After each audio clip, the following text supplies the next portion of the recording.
बिस्मिल्लाहिर्रहमानिर्रहीम अस्सलाम वालेकुम। Lecture number 3 part 3। आज हम लोग इस लेक्चर के अंदर अपने लेंस के टॉपिक को इंशाल्लाह कंप्लीट कर लेंगे। इस लेक्चर के अंदर हम लोग देखेंगे ALC, level adjustment, lens format, RS वगैरह। ठीक है, पिछले लेक्चर के अंदर हम लोग ने देखा था कि ऑटो आरएस क्या होता था। हम लोग एक क्विक रिव्यू ले लेते हैं कि वो क्या था। Auto RS basically different lightning ये एडजस्ट कर रही होती है डिफरेंट लाइटनिंग लेवल्स को इन डिफरेंट लाइटनिंग कंडीशंस। मिसाल के तौर पे अगर सुबह का टाइम है तो कैमरे को कितनी अमाउंट ऑफ लाइट जो है ना सेंसर के पास भेजने ताकि इमेज नॉर्मल आए।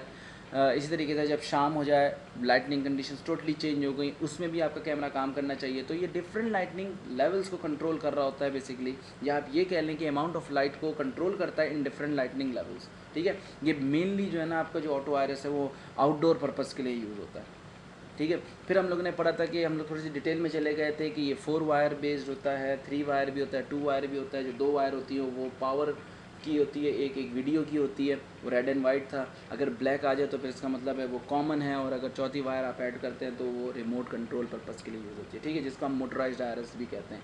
ठीक है, फिर उसके बाद हम लोग ने देखा था कि 2 तरह के हमारे पास आरएसेस होते हैं, एक सेंसर आरएस होता है, एक लेंस आरएस होता है। सेंसर आरएस जो है ना बेसिकली एक्सपोजर टाइम को कंट्रोल करता है, और जो लेंस आरएस है वो बेसिकली डेप्थ ऑफ फील्ड को कंट्रोल कर रहा होता है। ठीक है, तो इन दोनों में से फास्टर कौन सा है? फास्टर आपका सेंसर का आरएस है। क्यों? क्योंकि उसके पास कोई मैकेनिकल पार्ट नहीं है, वो सिर्फ इलेक्ट्रॉनिक्स के ऊपर बेस कर रहा है, लाइक आपके इलेक्ट्रॉनिक सर्किटरी के ऊपर बेस करता है। ठीक है, जबकि जो लेंस का आरएस है वो बेसिकली मैंने आपको दिखाया था कि मैकेनिकल लीव्स होती हैं जिसको वो कंट्रोल भी कर रहा होता है। जब कभी भी हमें कैसे पता चलेगा कि हम लोगों ने कौन से आरएस को यूज़ करने? क्यों? क्योंकि आप जो है ना एक वक्त में एक ही आरएस को यूज़ करेंगे। फास्टर कौन सा होगा? ये आपका सेंसर आरएस फास्टर होगा। क्यों? क्योंकि उसका कोई मैकेनिकल पार्ट नहीं है। ठीक है, तो हमें कैसे पता चलेगा कि हमने कौन सा यूज़ करना है?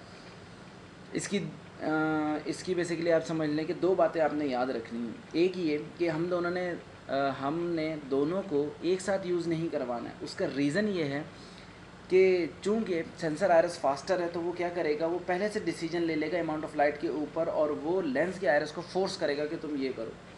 ठीक है, लाइक ओपन करना है या क्लोज़ करना है, जो भी। ठीक है, दूसरी बात, जो लेंस का आयरस है, जब कभी भी हमने डेप्थ ऑफ फील्ड को कंट्रोल करना हो, लाइक डेप्थ ऑफ फील्ड को ज़्यादा करना हो, कम करना हो, तो फिर हम लोग जो है लेंस के आयरस को डिस्टर्ब करते हैं। ठीक है, स्टार्ट करते हैं जी। अब अपना लेक्चर स्टार्ट करते हैं। लाइक ये तो हमारा जो हम लोग ने पिछला लेक्चर के अंदर हम लोग ने जो बेसिक्स चीज़ें देखी थी हम लोग ने वो डिस्कस कर ली। मैंने आपको बताया था कि ऑटो आरएस की बेसिकली 2 टाइप्स होती हैं, एक डीसी आरएस कहलाती है और एक वीडियो आरएस कहलाती है। जब कभी भी ऑटो आरएस की सर्किटरी लेंस के अंदर मौजूद हो, जब कभी भी ऑटो आरएस की सर्किटरी लेंस के अंदर मौजूद हो तो उसको हम वीडियो आरएस कहते हैं। ठीक है, अच्छा, जब कभी भी ऑटो आरएस की सर्किटरी बजाय लेंस के कैमरे के अंदर मौजूद हो उसको हम डीसी आरएस कहते हैं। ये जो ऑटो आरएस है ना, ये मेनली आउटडोर पर्पज़ के लिए यूज़ होता है। क्यों? क्योंकि जो लाइटनिंग कंडीशंस है ना वो चेंज हो रही होती हैं in different lightning levels. Like मिसाल के तौर पे सुबह जो है वो लाइटनिंग कंडीशन अलग होंगी टोटली, जो डे लाइट है उससे इवनिंग, ये टोटली सब अलग अलग है। तो मेनली आउटडोर पर्पज़ के लिए हम लोग ऑटो आरएस का यूज़ करते हैं। ठीक है, अच्छा, तो वीडियो आरएस और डीसी आरएस का फ़र्क पता चल गया कि जब ऑटो आरएस की सर्किटरी लेंस के अंदर मौजूद होगी उसको हम वीडियो आरएस कहते हैं, और जब ऑटो आरएस की सर्किटरी कैमरे के अंदर मौजूद होगी तो हम उसको डीसी आरएस कहते हैं। ठीक है, वीडियो आरएस के अंदर आपके वीडियो जो सिग्नल होता है ना वो कैमरे से जाता है आपका ये वीडियो आरएस के पास। ठीक है, वो क्या करता है, उसकी जो सर्किटरी होती है ना जो लेंस के अंदर मौजूद होती है वो उस वीडियो सिग्नल को उठाती है और कंट्रोल सिग्नल में कन्वर्ट कर देती है। ये कंट्रोल सिग्नल क्या है? ये बेसिकली कंट्रोल सिग्नल ये वो सिग्नल है जिसमें कन्वर्जन होने के बाद, मींस वीडियो सिग्नल जब कन्वर्ट हो जाता है आपके कंट्रोल सिग्नल के अंदर, तो यही कंट्रोल सिग्नल फिर आगे मैकेनिकल लीव्स को जो है ना ओपन और क्लोज करवाता है। ठीक है, डीसी ड्रिवन या डीसी आरएस में क्या होता है? डीसी आरएस के अंदर सर्किटरी मौजूद होती है कैमरे के अंदर, लिहाजा ऑलरेडी ये कैमरा ही क्या करता है, जो इसकी प्रोसेसिंग सर्किटरी ऑलरेडी कैमरे के अंदर होती है, तो ये सिग्नल को उठाता है, वीडियो सिग्नल को, और वहीं कैमरे के अंदर ही कन्वर्ट कर लेता है कंट्रोल सिग्नल में, और फिर ये कंट्रोल सिग्नल डायरेक्ट भेजता है DCRS के पास। DCRS सिंपली उस कंट्रोल सिग्नल को एक्सेप्ट करता है और जो फंक्शन परफॉर्म कराना होता है वो करवा देता है। लाइक अगर मैकेनिकल लीव्स को ओपन कराना है, RS को ओपन करना है, क्लोज करना है, जो भी करना है, ठीक है। तो ये DCRS के अंदर कैमरा कंट्रोल सिग्नल में कन्वर्ट करके उसको भेजता है DCRS के पास, जबकि वीडियो RS के अंदर, वीडियो RS का जो सर्किटरी होती है वो लेंस के अंदर मौजूद होती है, और लेंस ने खुद ही सारी कन्वर्जन करके फिर फैसला, फिर उसके बाद अमल दरामद भी उसने खुद ही कराना होता है, ठीक है। DCRS के अंदर एक छोटी सी मैं आपको बात बता दूं, ये थोड़ी सी हम लोग इतना डेप्थ जा रहे हैं। जिस तरीके से सिस्को की अगर हम बात करें, मेनली आप सब जानते होंगे कि स्विचेस और राउटर्स क्या होते हैं। जिस तरीके से अगर आपके राउटर के अंदर कोई मसला आ जाए तो सिस्को रेकमेंड नहीं करता ये कि जो है ना आप उसको खुद ही खोल के ठीक करने बैठ जाएं, ठीक है। इसी तरीके से कैमरे के अंदर अगर कोई भी पार्ट ख़राब हो जाता है, लाइक आपका ऑटो आयरस काम नहीं कर रहा, लेंस के अंदर मसला है, तो क्या मैन्युफैक्चरर्स भी ये रेकमेंड नहीं करते कि जो है ना कि आप मैकेनिकली उसके साथ जो है ना उसको ठीक करने लग जाएं और आप जो है ना उसके अंदर कोई चेंजेस लें, ठीक है। वो वैसे ही होता है सेम सिस्को की तरह कि उसके चिट नंबर अलॉट होता है और फिर उसके बाद वो जाते हैं, कंपनी जाते हैं और वो खुद ही रिपेयर वगैरह करते हैं, उनकी अपनी टीम है। सेम इसी तरीके से इस कैमरे की मैन्युफैक्चरर में यही सीन है कि मैन्युफैक्चरर्स क्या करते हैं, वो कहते हैं अगर आपके साथ कोई भी मसला है तो वो मेंटेनेंस देते हैं और चेंज कर देते हैं, वारंटी होती है, क्लेम हो जाती है, दिस एंड दैट, ये सब आप लोगों को कहानियाँ पता हैं, ठीक है। मगर फिर भी हम लोग एक थोड़ी सी इलेक्ट्रॉनिक्स, चूँकि खुद भी इलेक्ट्रॉनिक्स इंजीनियर हूँ तो लिहाजा थोड़ी सी इलेक्ट्रॉनिक्स भी टच कर लूँ। DCRS के अंदर बेसिकली दो कॉइल होते हैं, एक ड्राइविंग कॉइल होता है और एक डैम्पिंग कॉइल होता है। ड्राइविंग कॉइल क्या होता है, बेसिकली ये वो कॉइल होता है जो रिस्पॉन्सिबल होता है आपकी मैकेनिकल लीव्स की मूवमेंट की। मिसाल के तौर पे अगर मैकेनिकल लीव्स ने ओपन होना है, लाइक आयरस ने ओपन और क्लोज होना है, तो फिर ये ड्राइविंग कॉइल जो है ना रिस्पॉन्सिबल होगा। जब एक दफ़ा ड्राइविंग कॉइल इस बात का रिस्पॉन्सिबल हो गया कि मैकेनिकल लीव्स को कम करना है या ज़्यादा करना है, तो इसकी जो मूवमेंट होगी उसके बाद उस मूवमेंट को स्टॉप भी तो करवाना है, उसका जो मूवमेंट है उसको ब्रेक कराना है। तो उस चीज़ की यानी ब्रेक की रिस्पॉन्सिबल ये आपका डैम्पिंग कॉइल होता है। डैम्पिंग कॉइल बेसिकली क्या करता है, ये आयरस की मूवमेंट को स्टॉप करता है, आप ये कह लें आयरस के मूवमेंट को ब्रेक कर देता है, ठीक है। एक जगह पे मैं गया था काम करने के लिए, तो उधर मैंने देखा था कि इस लेंस के भी जो है ना ये जो DCRS है वो 4 कनेक्शन ही थे, ठीक है। और इसके साथ जो कनेक्टर आता है ना वो बेसिकली स्टैंडर्डाइज्ड होता है, ठीक है। मैं ज़्यादातर मैन्युफैक्चरर जो DCRS कैमरे के अंदर अगर वो देंगे तो फिर वो उसका स्टैंडर्डाइज कनेक्टर होता है, मतलब एक ही तरह का कनेक्टर सारे मैन्युफैक्चरर्स यूज़ करते हैं मेनली, ठीक है। जबकि वीडियो आयरस की अगर मैं बात करूँ, इसको भी बहुत आसानी से पहचाना जा सकता है। इसकी भी कोई तीन कनेक्शन होते हैं, वीडियो का, पावर का, ग्राउंड का, ठीक है। मगर इसको कैसे पहचाना जा सकता है, इसका जो कनेक्टर होंगे ना, जो इसका कनेक्टर यूज़ होगा वो जो है स्टैंडर्डाइज नहीं होता, वो हर कंपनी अपना बना के दे रही होती है, ठीक है। तो ये जो था ये तो आपका DCRS था, वीडियो आयरस हो गया, ठीक है। मुझे उम्मीद है कि आपको समझ में काफ़ी आ गया होगा, ठीक है। अब अगर मैं बात करूं मेनली कि हम लोग जब DCRS की बात करते हैं ना, चूँकि उसकी सर्किटरी कैमरे के अंदर मौजूद हुई भी होती है, लिहाजा आपको दो ऑप्शन जो है ना उस कैमरे के अंदर मिलेंगे। एक कहलाता है जी ALC और एक कहलाता है जी BLC। ये देखें जी ALC, ये तो अभी मैंने इंट्रोडक्शन दिया था इसलिए मैं पहली स्लाइड पे ही था, ठीक है। अब देखें जी ALC, यहाँ से हमारा लेक्चर सही मायनों में आज इसका आगाज़ हो रहा है, ठीक है। ALC कहते हैं जी ऑटोमेटिक लाइट कंपनसेशन को। बेसिकली जब कभी भी आप लेंस की, ऑटो आयरस लेंसेज की बात कर रहे होते हैं ना, तो फिर ये दो पोटेंशियोमीटर्स इसके अंदर होते हैं, ठीक है। पोटेंशियोमीटर क्या होता है, पोटेंशियोमीटर बेसिकली आप ये समझ लें एक ऐसा इंस्ट्रूमेंट है जो अननोन वोल्टेजेस को जो है ना डिटरमाइन करता है, या आप ये कह लें कि ये दो रेंजेस के दरमियान काम कर रहा होता है। जैसे आपके फ़ैन की नॉब होती है, सही है, आप घर में आप अक्सर यूजुअली आप फ़ैन को जब यूज़ करते हैं तो फिर आप कम ज़्यादा कर रहे होते हैं, दैट इज़ कॉल्ड पोटेंशियोमीटर। ये रेडियोज़ में भी यूज़ होता है, उसमें टेलीविज़न में भी होता है, रिसीवर्स में होता है, ठीक है। तो ये भी वही है पोटेंशियोमीटर। दो पोटेंशियोमीटर होते हैं, एक कहलाता है जी लेवल और एक कहलाता है जी ALC, ऑटोमेटिक लाइट कंपनसेशन, ठीक है। जब मैं ALC समझा लूँगा ना तो फिर मैं आपको कुछ पिक्चर्स दिखाऊंगा ताकि आपकी अंडरस्टैंडिंग और भी ज़्यादा स्ट्रॉन्ग हो जाए। ठीक है। ALC क्या है? बेसिकली ऑटो आयरस सर्किटरी का ना ALC एक पार्ट है जो कि वो डिसाइड करता है कि मुझे वीडियो सिग्नल के किस हिस्से के ऊपर जो है रिएक्ट करना है। ठीक है। ALC क्या करता है, वो एक रेफरेंस पॉइंट को सेट करता है। वो आयरस ऑपरेशन के ऊपर डिपेंड होता है कि आयरस ने किस तरह का इसको आउटपुट दिया है, तो फिर वो उसके हिसाब से एक रेफरेंस पॉइंट सेट करता है। ठीक है, या आप ये कह लें रेफरेंस पॉइंट की कैलकुलेशन करता है। सही है ना। ज़्यादातर केसेस के अंदर जब सिग्नल रिच हो, सही है ना, जिसकी मतलब डिटेल ज़्यादा हो, फ्रॉम डार्केस्ट टू ब्राइटेस्ट, मतलब 0 से 0.7 तक का मैंने आपको बताया था कि वोल्ट होता है, ये वीडियो सिग्नल का होता है। अगर 0 से इंक्रीज़ हो रहा है और 0.7 तक की वैल्यू आ रही है तो ये सिग्नल रिच सिग्नल कहलाता है। ठीक है। तो इसमें क्या करता है, ये ALC रेफरेंस लेवल की कैलकुलेशन करता है। ठीक है। और फोर्स करता है आयरस को कि वो एक ऐसा फुल डायनामिक इमेज को प्रोड्यूस करे। ठीक है। अगर हमारे पास सिग्नल रिच है, बिल्कुल नॉर्मल है, तो फिर वो क्या करेगा, वो रेफरेंस पॉइंट की कैलकुलेशन करेगा और कैलकुलेशन करने के बाद वो फोर्स करेगा आयरस को कि भाई तू एक ऐसा इमेज प्रोड्यूस कर जो फुल डायनामिक रेंज में आता हो। ठीक है। डायनामिक रेंज क्या होती है? डायनामिक रेंज ये होती है कि एक फ्रेम के अंदर, फ्रेम आप लोगों को पता है, ठीक है ना, एक पिक्चर या एक फ्रेम के अंदर कम से कम लाइट कितनी मौजूद है और ज़्यादा से ज़्यादा लाइट कितनी मौजूद है, that is called the dynamic range. और वाइड डायनामिक रेंज या फुल डायनामिक रेंज में क्या होता है कि वो जो है ना और भी ज़्यादा एक्सट्रीम पोजीशंस पे आ जाता है कि लाइक एक्सट्रीम मिनिमम लाइट कितनी है और एक्सट्रीम मैक्सिमम लाइट कितनी है। ठीक है। और रेंज थोड़ी सी बस बढ़ा लेता है।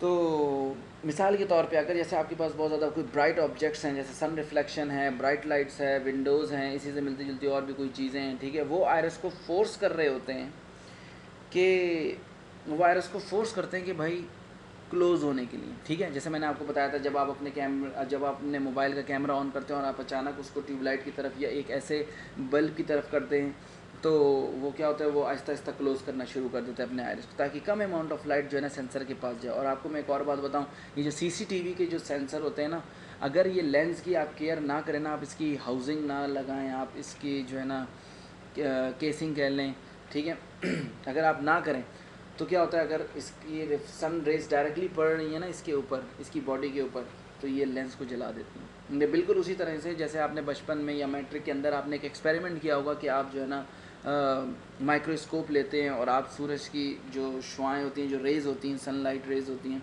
वो जो है ना आप नीचे एक पेपर रखते हो, उसके ऊपर माइक्रोस्कोप थोड़ा सा उठा के रखते हो, तो आप देखते हैं कि जो है ना सन रेज़ डायरेक्टली आती हैं, इंटर्ड होती हैं और एक बीम की रोशनी में, एक बीम की सूरत में जो है ना वो पेपर पे पड़ती है तो पेपर बर्न हो जाता है। सेम इस तरीके से लेंस का भी यही हाल हो जाता है। ठीक है।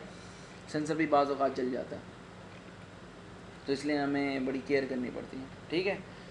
तो मैंने आपको बताया था कि अगर मिसाल के तौर पे आपके पास बहुत ज़्यादा ब्राइट ऑब्जेक्ट्स हैं, लाइक सन रिफ्लेक्शन है, ब्राइट लाइट है, विंडोज़ हैं या उससे मिलती जुलती कोई भी चीज़ है, तो ये क्या करती हैं, ये तमाम जो ब्राइट ऑब्जेक्ट्स हैं ये आयरस को क्लोज़ होने के लिए फ़ोर्स कर रही होती हैं। ठीक है।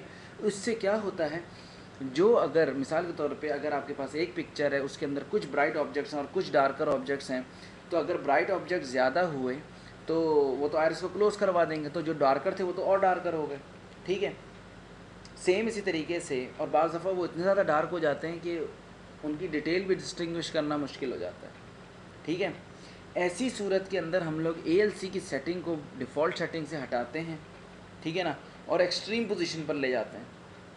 अब ये ALC काम कैसे करता है, जब आप इस पोटेंशियोमीटर को एक्सट्रीम पोजीशन पर ले जाते हैं ना, तो कैमरा खुद से ये सजेस्ट कर लेता है कि खुद से ये सोच लेता है कि मुझे अब जो ब्राइटर पार्ट था उसके ऊपर मुझे बिल्कुल फोकस नहीं करना है। ये जो अब जो मैं अपने आयरस को थोड़ा सा ओपन करूँगा ना, एक एफ स्टॉप नंबर या 2 एफ स्टॉप नंबर, तो मेरा मकसद ये होगा कि मैं ब्राइट लाइट को वैसे ही रहने दूँ और ये जो डार्कर ऑब्जेक्ट्स थे इनके ऊपर अमाउंट ऑफ लाइट को डेविएट करवा दूँ। ठीक है। आप ये समझ लो, जो डार्कर ऑब्जेक्ट्स थे उनको ब्राइट करने के लिए एफ स्टॉप की वैल्यू थोड़ी सी कम कर देता है, तो कम करता है तो फिर आयरस ओपन हो जाता है। ठीक है। तो वो जो फिर इस तरीके से ये जो ऑब्जेक्ट शेडो ही होता है वो डिस्टिंग्विश करने के काबिल हो जाता है। ठीक है।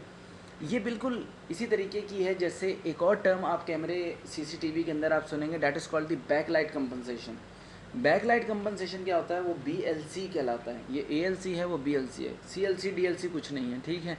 तो ALC क्या है, ऑटोमेटिक लाइट कंपनसेशन। आपको पता चल गया कि ये ऑटो आयरस सर्किटरी का एक हिस्सा होता है और ये डिसीजन लेता है अपने वीडियो सिग्नल को देखते हुए कि मुझे इमेज के किस हिस्से के ऊपर रिएक्ट करना है। अभी मैं आपको एक और चीज़ बताऊंगा, ठीक है। BLC क्या होता है, बैकलाइट कंपनसेशन। आपको नाम से ही वाज़ेह है कि जो है ना बैकलाइट कंपनसेशन क्या है। बैकलाइट कंपनसेशन क्या करती है, मिसाल के तौर पे आप एक हॉलवे के अंदर इंटर हो रहे हैं, ठीक है। रिसेप्शन पे एक बंदा मौजूद है, वो आपको देख रहा है कि आप रिसेप्शन की तरफ आ रहे हैं। पीछे जो है ना आपका सनलाइट पड़ रही है, जिसकी वजह से अगर आप कैमरे और रिसेप्शन के ऊपर अगर कोई कैमरा लगा हुआ है तो फिर वो आपके फेस को सही तरीके से रिकग्नाइज़ नहीं कर सकेगा, उसको डार्क इमेज मिल रहा होगा, ठीक है। क्यों? क्योंकि पीछे से ब्राइट लाइट आ रही है। तो BLC क्या करती है, वो इस ब्राइट लाइट को कंपनसेट कर देती है, लाइक वो बैकग्राउंड की लाइट को कम करती है और फोरग्राउंड की लाइट को बढ़ा देती है, जिसकी वजह से चेहरा विजिबल हो जाता है, ठीक है। ये देखें, ये मैंने एक पिक्चर मुझे मिली थी बड़ी अच्छी, ये मैंने इस वजह से लगाया ताकि आप देख लें कि सेटअप में जब जाते हैं अक्सर और बेशतर कैमरे का जो सेटअप होता है वो इस तरह का होता है। लेंस मैनुअल है या ऑटो और वो है वेरी फोकल है, ठीक है। एक्सपोजर आप सेट करते हो, बैकलाइट, ये देखिए ये बैकलाइट का ऑप्शन है BLC, ठीक है। ये वाइट बैलेंस आप एडजस्ट कर सकते हो, डे एंड नाइट है, ऑटो करना है ऑटो कर लें, मैनुअल करना मैनुअल कर लें, स्पेशल इमेज एडजस्टमेंट और लैंग्वेज रीसेट एग्जिट, इस तरीके से ऑप्शन आते हैं अगर आप सेटअप के मेन्यू में जाते हैं, ठीक है। ये मैंने एक आइडिया दिया ताकि आपको पता चल जाए। ये देखें जी, ये देख रहे हैं, इन दोनों में फ़र्क देख रहे हैं। अगर इन दोनों में फ़र्क नहीं आ रहा तो ये देख लें जी, ये एक हॉलवे है और ये एक हॉलवे, ठीक है। ये देख रहे हैं, जब आपके पास कंपनसेशन हुई तो देखें यहाँ पे डार्कर इमेज आ रहा है, ठीक है। यहाँ पे देखें ब्राइटर आ रहा है, ये that is called the ALC या BLC कह लें इसे। ये देखें हाई स्केल BLC, ठीक है। ये देख रहे हैं आप, इसने क्या काम किया, ये मास्किंग कहलाती है। ये जो हमने इस तरह से ये जो बॉक्स बनाया हुआ ना, ये मास्किंग कहलाती है, ठीक है। अक्सर जब आप सिक्योरिटी रीजंस के तहत अगर आप किसी मिसाल के तौर पे होटल्स में या आप किसी रेस्टोरेंट में या clinic, hospital, building, residential complex वगैरह में जब आप कैमरे की डिप्लॉयमेंट कर रहे होते हैं ना, तो फिर आप जब उधर जो प्राइवेट प्लेसेस होती हैं लाइक स्विमिंग पूल हो गए, कोई सिटिंग एरिया हो गया, कोई वेटिंग एरिया हो गया, ऐसे ही जहाँ पे प्राइवेट मतलब वहाँ के ओनर्स बैठे हैं या कोई भी ऑफिशियल बंदे बैठते हैं, तो फिर हम उसको मास्क कर देते हैं उस एरिया को, ठीक है। वो डायरेक्टली रिकॉर्ड हो रहे होते हैं मगर वो ऑपरेटर को नज़र नहीं आ रहे होते, ठीक है। That is called the masking, ठीक है। तो ये देखें जी, ये बहुत ज़्यादा हाई बीम थी इस गाड़ी की, ठीक है, लाइट नज़र नहीं आ रही थी, हम लोग ने मास्क किया। जो इसकी साइड की लाइटें थी, ये देखें, ये जो साइड की लाइटें थी, इससे हम लोग ने नंबर प्लेट को रिकग्नाइज़ कर लिया। अभी देख रहे हैं यहाँ पे नंबर प्लेट ही नज़र नहीं आ रही, ठीक है।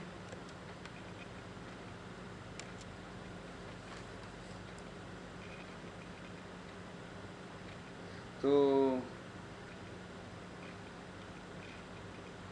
ये देखें, ये और ये जो लाइट थी, ये वाली और ये वाली, इसको अभी आप अगर यहाँ पे देखें,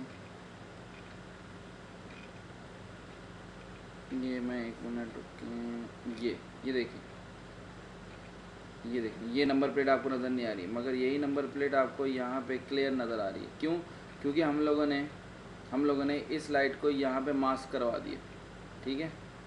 ये that is called masking. Masking का कॉन्सेप्ट भी आपको पता चल गया। जब कभी भी हमने मास्किंग करानी होती है तो हम मास्किंग का मतलब होता है हम उस एरिया को हाइड कर देते हैं, ठीक है। That is called the ALC। अब देखें, इसी के साथ मैं आपको एक और भी चीज़ बता देता हूँ, WDR, wide dynamic range. Wide dynamic range basically क्या होती है, मैंने आपको बताया था कि ये मैक्सिमम और मिनिमम लाइट की जो रेंज होती है ना एक फ्रेम के अंदर, ये वो बढ़ा देती है, ठीक है। और वाइड डायनामिक रेंज और ALC के दरमियान जो डिफरेंस है ना वो ये है कि ALC एक वक्त में एक काम करता है। लाइक एक इमेज के अंदर अगर उसको ब्राइटर पार्ट नज़र आ रहा है और डार्कर, तो वो उस डार्कर को कंपनसेट करेगा, वो जितना चाहे वो ब्राइट हो, ठीक है। या अगर एक इमेज है वो बहुत ज़्यादा उसके अंदर डार्कनेस मौजूद है और बहुत ज़्यादा वो और कम ब्राइट ऑब्जेक्ट्स हैं, तो वो अमाउंट ऑफ लाइट को ज़्यादा इंटर करवाएगा ताकि जो आपके जो उस पिक्चर के अंदर या उस फ्रेम के अंदर या उस सीन के अंदर जितनी भी चीज़ें डार्क थी वो ग्लो कर जाएं। इसी तरीके से अगर बहुत ज़्यादा लाइट मौजूद है तो वो उसको कंपनसेट कर देगा, कम कर देगा, ठीक है। BLC के अंदर वो सिर्फ बैक लाइट से फाइट कर रहा होता है, ठीक है। डब्ल्यू डी आर में क्या होता है, ये इमेज, ये दोनों काम एक साथ कर रहा होता है, ठीक है। जो काम एल सी करता है एक वक्त में एक करता है, ये डब्ल्यू डी आर एक वक्त में दोनों काम कर रहा होता है। इमेज के ये साइमल्टेनियसली इमेज के उस हिस्से पे भी काम कर रहा होगा जो बहुत ज़्यादा ब्राइट है, और उस हिस्से पे भी काम कर रहा होगा जो कि बहुत ज़्यादा डार्क है, ठीक है। तो that is called the W D R, wide dynamic है ये। अक्सर इसकी वैल्यू आपको डीबी में मिलेगी, लाइक 120 dB आपको मिलेगी, 100 dB मिलेगी, इस तरीके से आपको वैल्यू मिलेगी।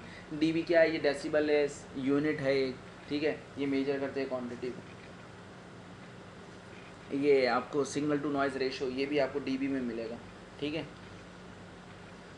तो ALC आपको पता चल गया, BLC पता चल गया, WDR पता चल गया। जब ये लेक्चर ख़त्म होगा ना आज का लेक्चर, तो आप लोग देखेगा कि जब आप लोग आज इस लेक्चर के बाद जब डाटा शीट उठाएंगे ना, जब या कोई भी कैमरे की स्पेसिफिकेशन उठाएंगे ना, तो मुझे बहुत उम्मीद है कि आपको 80 to 90% जो है ना डाटा शीट आप या कैमरे की स्पेसिफिकेशन ईजीली पढ़ सकते हैं आप। यही वो मकसद था मेरा कि मैं नहीं चाह रहा था कि मैं आपको सिंपल एक कैमरे की स्पेसिफिकेशन उठाऊं और मैं बारी बारी सारी चीज़ें बता दूं। मैं इसीलिए चाह रहा था ताकि कॉन्सेप्ट वाइज हम लोग एक टॉपिक को पकड़े और उसको डिटेल में करते हुए जाएं, ताकि इन द एंड 3 या 4 लेक्चर का जो मेरा टारगेट था कि मैं उसके अंदर आपको स्पेसिफिकेशन जो है, जो कैमरे की स्पेसिफिकेशन है, वो रीड करना आ जाए आप लोगों को, ठीक है। आप लोगों को IR का पता चल गया, आप लोगों को कट फिल्टर का पता चल गया, आप लोगों को लेंसेज का पता चल गया, वेरी फोकल, फिक्स, जूम, सब चीज़ें पता चल गई हैं आपको। यही सारी चीज़ें उसके अंदर होती हैं, ठीक है, कैमरे की स्पेसिफिकेशन के अंदर। आगे चलते हैं। तो अब देखें, मैंने आपको 2 बातें बताई थी। अगर मिसाल के तौर पे अब मैं आपको ALC का एक छोटी सी एग्जांपल दे देता हूं ताकि आपकी अंडरस्टैंडिंग और भी ज़्यादा क्लियर हो जाए। ये वो ऑप्शन है जिसके अंदर बहुत ज़्यादा कन्फ्यूजन होती हैं, इसीलिए मैं इसको थोड़ा सा डिटेल में लेके चल रहा हूँ, ठीक है। जिनको जस्ट एक डेफिनेशन करनी है तो कोई मसला नहीं है जी। CCTV के अंदर कोई आपसे ALC के अंदर ये नहीं पूछेगा कि जो है ना कि ये बताएं कि इसकी डिटेल क्या है, ये कैसे एडजस्ट करता है, वीडियो IRS जो वीडियो सिग्नल के ऊपर कैसे काम ये कर रहा होता है, ऐसा कुछ नहीं पूछेंगे लोग। क्या सिंपल ये कहेंगे यार ALC को एडजस्ट करना है, तो आप ऐसे ही समझ जाएंगे कि अब दोनों में से कोई एक काम हो सकता है, या तो ब्राइट लाइट को कंपनसेट किया जा सकता है, या तो डार्कर में अमाउंट ऑफ लाइट को ऐड किया जा सकता है, ठीक है। मिसाल के तौर पे 2 सिचुएशन हैं आपके पास। एक वही कि हॉलवे के अंदर एक कैमरा लगा हुआ है, ग्लास डोर्स हैं, ठीक है, ब्राइट बैकग्राउंड है, बैकग्राउंड उसका ब्राइट हो गया, क्यों? क्योंकि पीछे सनलाइट मौजूद है, ठीक है। जो बंदा है, जो पर्सन है, वो जो है ना जब वो हॉलवे के अंदर आएगा ना, तो वो सल्यूट हो जाएगा। सल्यूट कहते हैं मतलब वो मध्यम हो जाएगा उसका चेहरा, वो बेचारा नज़र ही नहीं आएगा, उसका चेहरा ही नज़र नहीं आएगा, ठीक है, क्योंकि पीछे जो है ना लाइट की स्ट्रॉन्ग लाइट मौजूद है, ठीक है। जब हम ALC को एडजस्ट करेंगे तो IRS क्या करेगा, वो ओपन करेगा 1 या 2 स्टॉप F स्टॉप को बढ़ा देगा, ठीक है। तो आप ये समझ लें कि जो है ना फेस ऑफ द पर्सन जो होगा वो ब्राइटर हो जाएगा। सिमिलरली अगर मैं ALC को एडजस्ट कर दूं अपोजिट जॉब के लिए तो भी सही है कि क्लोज करवा दूं IRS को in order to see the details of very bright background, ठीक है। कि अगर मैं IRS को क्लोज करवा दूं ताकि मैं ब्राइट बैकग्राउंड को उसकी डिटेल्स देख सकूं, जैसे मिसाल के तौर पे हॉलवे डोर था, ठीक है, तो ये भी करेगा ALC। मगर मैंने आपको बताया कि एक वक्त में एक ही काम कर सकता है। ALC क्या है बेसिकली, ALC के अंदर 2 पॉइंट्स होते हैं, एक पीक कहलाता है, एक एवरेज कहलाता है। जो पहले वाली एग्जांपल थी जिसके अंदर उसका चेहरा नज़र नहीं आ रहा था, उसके लिए हम लोग अगर हमने उसको एडजस्ट करना तो हम पीक की तरफ कर देंगे। अगर ब्राइट लाइट मौजूद है, वो ऑलरेडी पीक लाइट तो हमारे पास आ ही रही है, तो हम एवरेज की जानिब कर देंगे, ठीक है। ये तो आपका ALC था।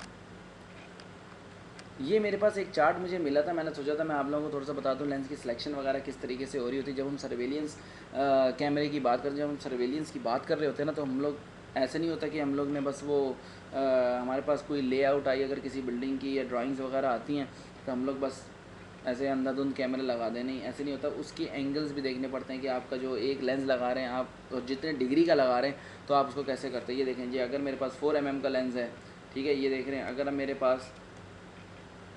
पास 4 mm का लेंस है तो वो 80 डिग्री पे रहे, मैंने 80 डिग्री पे किया हुआ, तो जीरो से लेके 6 मीटर तक ये दिखेगा। और ये क्या कर रही है, मॉनिटरिंग डिस्टेंस मॉनिटर कर रहा है, ठीक है।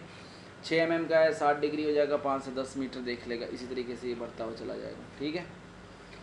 ये देख लें जी, सॉरी, ये देख लें, बढ़ाते चले जाएंगे, ठीक है। की वैल्यू जैसे जैसे बढ़ती चली जाएगी तो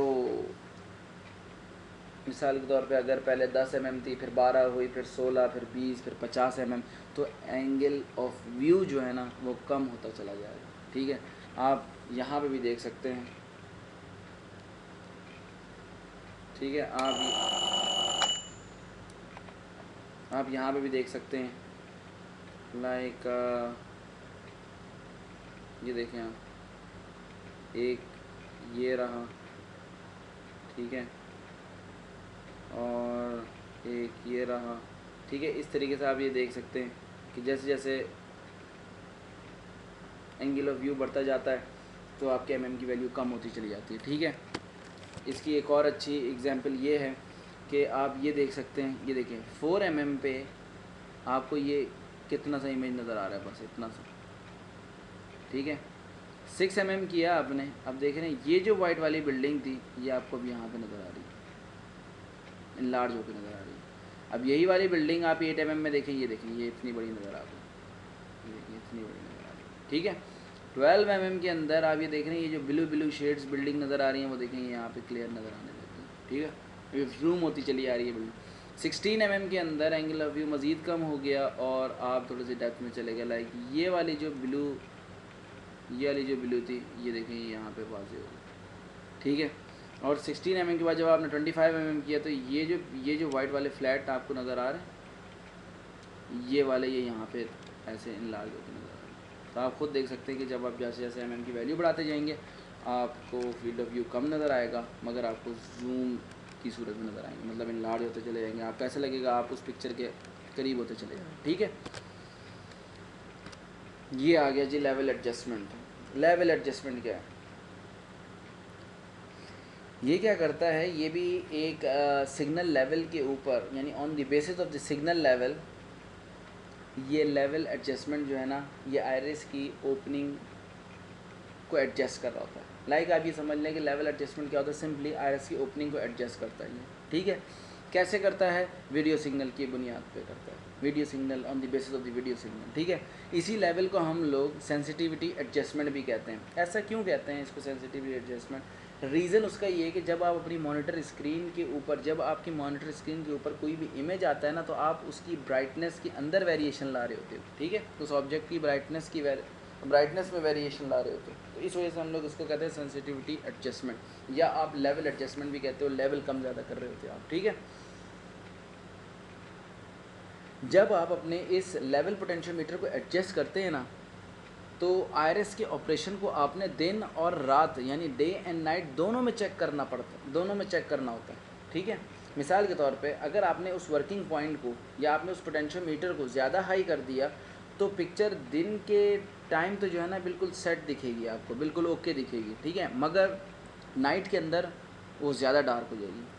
ठीक है, और अगर आपने उस पोटेंशियोमीटर को कम कर दिया तो रात में तो आपको अच्छा इमेज दिखेगा, मगर दिन के अंदर बहुत ज़्यादा ब्राइट नज़र आएगा। तो इस चीज़ से बचने के लिए कि अगर ये चीज़ें ना हों, बेस्ट एडजस्टमेंट क्या होती है कि हम क्या करें, हम लेट इवनिंग के अंदर या लेट आफ्टरनून या नाइट के अंदर जो है ना हम लोग इसकी एडजस्टमेंट करें। ठीक है, इसके चेक करने के ना कुछ टेस्ट हैं, ये like check both day and night. ये भी मैंने आपको बता दिया कि क्यों करना पड़ता है, क्योंकि हो सकता है वो ये भी मैंने बताया आपको कि रात के टाइम अगर आपने इसको ज़्यादा कर दिया या कम कर दिया तो फिर आपको पता है कि पिक्चर जो है ना दिन के टाइम ज़्यादा ब्राइट हो जाएगा या रात के टाइम ज़्यादा डार्क हो जाएगा। ठीक है, इसके टेस्टिंग तरीके हैं कि आपने पहले भी पढ़ा था कि जो है ना कि ND फ़िल्टर क्या आता है, सेम देखें जी। जब आप इसको, अगर आपके पास अगर आप इवनिंग के अंदर कर रहे हैं, नाइट के अंदर एडजस्ट कर रहे हैं, तब तो ये बहुत अच्छी बात है। और आप इसको चेक कैसे कर सकते हैं? सिंपली एक टॉर्च जो है ना, आप जब उसको एडजस्ट कर लें नाइट के टाइम में, जब आपको पता हो कि हाँ जी मैक्सिमम नाइट का इमेज बिल्कुल सही आ रहा है, तो फिर आप एक टॉर्च ऑन करें उसके कैमरे के सामने। तो अगर वो उस समझ लें जो शाइन है ना टॉर्च की लेंस की जानिब, ठीक है, अगर आयरिस क्लोज़ हो रहा है सफिशिएंटली और आपको टॉर्च की फिलामेंट नज़र आ रही है तो फिर इसका मतलब है जी ओके। ठीक है, अगर आपको इससे भी ना समझ में आए या आपको ना समझ में आ रहा हो तो फिर आपको बिल्कुल मेरे ख्याल है ये वाली एग्जाम्पल आसानी समझ में आएगी, क्योंकि कैमरे की एग्जाम्पल दी थी, जिन जिन ने करके देख लिया उनको समझ में आ जाएगा कि इस तरीके से टॉर्च की फिलामेंट नज़र आएगी। लाइक आपको जिस तरह से बल्ब नज़र आएगा ना मोबाइल के कैमरे के अंदर, इसी तरीके से आपने उसमें भी देखना है, ठीक है। तो अगर आपको ये भी नहीं समझ में आ रहा लेट आफ्टरनून वगैरह के अंदर अगर आप नहीं करना चाह रहे, आप चाहते हैं दिन के टाइम में करें, आप तो एक्सटर्नल एनडी फ़िल्टर यूज़ कर लें, ठीक है। सिंपली लेंस के आगे लगाएं, जो भी इमेज आएगा वो समझ लें वो नाइट इमेज होगा। अगर उसको आपने एडजस्ट कर लिया, उस एनडी फ़िल्टर को, इस एनडी फ़िल्टर को सिंपली रिमूव कर लें। अगर इमेज बिल्कुल सही आ रहा है तो इसका मतलब ओके, ठीक है जी। तो ये कहते हैं कंडक्ट द टेस्ट, ये था कि आप टेस्टिंग कर सकते हैं उसकी, दोनों तरीके से कर सकते हैं, टॉर्च से भी कर सकते हैं, उसकी फिलामेंट नज़र आ जाए तो ठीक है, वरना आप एंटी फ़िल्टर यूज़ कर सकते हैं। Lens and format, sorry lens and sensor format, ये वो टॉपिक है जी जिसके अंदर मेरा ख्याल है 90% लोगों को बहुत ज़्यादा मसले हैं। सबसे पहले तो मैं आपको बताता हूँ, और अगर इसके ऊपर बहुत सारी बुक्स हैं जी मौजूद हैं कि लेंस यूँ होना चाहिए, सेंसर का यूँ होना चाहिए, ये कम्बिनेशन होने चाहिए, यूँ हो वो हो, ठीक है। इसके ऊपर अगर आप वेबसाइट्स पे भी जाएंगे तो आपको बहुत ज़्यादा मटेरियल मिलेगा, कुछ ऑथेंटिक हैं कुछ नहीं है, ठीक है। इस पर मैंने बड़ा टाइम लगाया है और मैंने भरपूर कोशिश की है कि जो है ना कि कम से कम वक्त में आपको ये वाला टॉपिक मैं समझा दूँ। ये वाला सबसे इम्पॉर्टेंट टॉपिक है, समझ लें सीसीटीवी का इस वक्त तक जितना भी हमने पढ़ा है। सेंसर बिल्कुल है, इम्पॉर्टेंट है, ना पता हो तो भी मसले हैं, मगर ये जो कम्बिनेशन है ना ये बहुत इंपॉर्टेंट है। सबसे पहले मैं आपको बताता हूँ इमेजिंग एरिया। सबसे पहले तो आपको ये बात पता ही है कि जो है ना लेंस सर्कुलर इन शेप होता है, क्यों? क्योंकि आपकी आइज़ सर्कुलर इन शेप होती है, इसी वजह से हम लोग लेंस को आइज़ ऑफ द कैमरा कहते हैं, ठीक है। सेंसर रेक्टेंगल इन शेप होता है, ठीक है। क्यों रेक्टेंगल इन शेप होता है? क्योंकि यही रेक्टेंगल उस लेंस के अंदर फिट होता है जाके, ठीक है। ये एक मिसाल समझाने के लिए बता रहा हूँ कि उस रेक्टेंगल का साइज़ इतना होना चाहिए कि उस सर्कल के अंदर आ जाए। लाइक मिसाल के तौर पे ये देखें, ये एक सर्कल है, एक मिनट, ये थोड़ा सर्कल बेचारा मैं ज़रा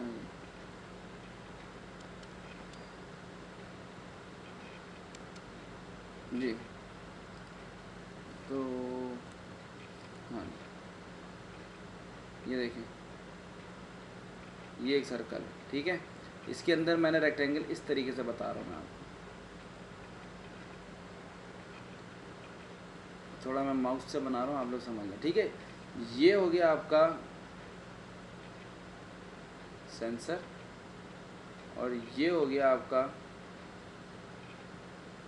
लेंस, ठीक है। अब देखें, ये जो लेंस और सेंसर मैंने बताया ना, इसके अंदर दो चीज़ें होती हैं, एक इमेजिंग एरिया कहलाता है, एक सेंसिटिविटी एरिया कहलाता है। आप लोगों को मेरे ख्याल है नाम से अंदाज़ा हो गया होगा।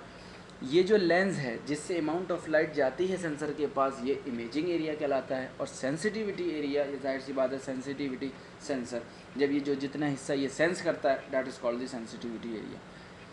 आप ये चीज़ देख रहे होंगे कि जो है ना, जब मैं इस लेंस की मैं बात कर रहा हूँ तो ये पूरी अमाउंट ऑफ लाइट इस सेंसर के पास जाएगी, ये जो पूरा सर्कल है ना ये पूरा, मगर ये इमेज कितने पे दिखाएगा? जितने इसके पास फ़ोटो सेंसिटिव एलिमेंट्स होंगे, जितने पिक्सल्स इस सेंसर के पास होंगे, समझ गए। ये सारा इमेज नहीं आएगा, यहाँ का नहीं आएगा, ये नहीं आएगा, ठीक है। आपको इमेजिंग एरिया पता चल गया, सेंसिटिविटी एरिया, लेंस सर्कुलर क्यों होती हैं, सेंसर जो है ना रेक्टेंगल होते हैं, ठीक है। अब देखें, इसके अंदर ना 3 कंडीशंस यूज़ होती हैं मेनली, ठीक है। 3 कंडीशंस। लेंस का साइज़ क्या होता है, पहले मैं चलें आपको इस कंडीशन से पहले मैं आपको एक थोड़ा सा लेंस का साइज़ और सेंसर का साइज़ बता दूं। शुरू के अंदर ना हमारे पास ये सर्कुलर ट्यूब्स यूज़ हुआ करती थी बजाय इसके सेंसर के, ठीक है। तो हम लोग उसको कैसे मेजर करते थे? हम लोग उसको सिंपली डायगनल ले लेते थे तो वो मेजर हो जाती थी, या आप ये कह लें कि वो सर्कुलर ट्यूब जो कि सर्कुलर इन शेप थी, तो हम उसका डायमीटर लेते थे और हम लोग को पता चल जाता था कि उसका साइज़ कितना है, ठीक है। लेंस के अंदर भी हम लोग यूँ ही करते हैं। अगर मैं आपसे ये कहता हूँ लेंस का साइज़ क्या क्या होते थे, मैंने आपको बताया था कि 1 इंच, 1/2, 1/4, 1/3 और 2/3 इंच, ठीक है। तो ये तो हो गया लेंस का साइज़। ये जो सेंसर का साइज़ होता है ना, ये बेसिकली ये लेंस के साइज़ को ही हम लोग क्या रहते हैं। मिसाल के तौर पे अगर एक कंपनी है वो जो है ना सेंसर बनाती है, तो वो मैं आपसे कहता हूँ सेंसर 2/3 इंच का है, तो इसका मतलब ये नहीं कि सेंसर 2/3 इंच का है। बेसिकली मैंने ये जो सेंसर है वो 2/3 इंच लेंस के लिए है, ठीक है। क्योंकि आप एक चीज़ देखें, आप जिस तरीके से आपके पास एक डेस्कटॉप मॉनिटर होता है इस तरीके से, ठीक है, ये आपका मॉनिटर, ठीक है। तो अब मैं अगर आपसे ये कहता हूँ कि ये जो मॉनिटर है इसको आप मेजर करें, तो आप क्या करेंगे, सिंपली आप इसका डायगोनल ले लेंगे,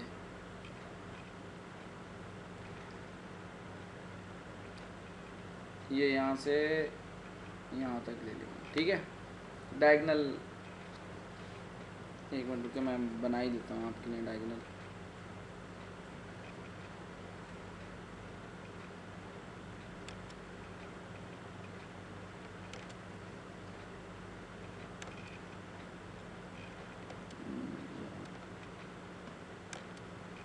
चलिए जी, शुक्र है मिट गया ये।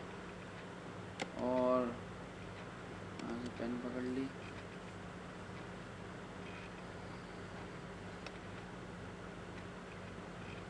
ये देखें, ये जो है ना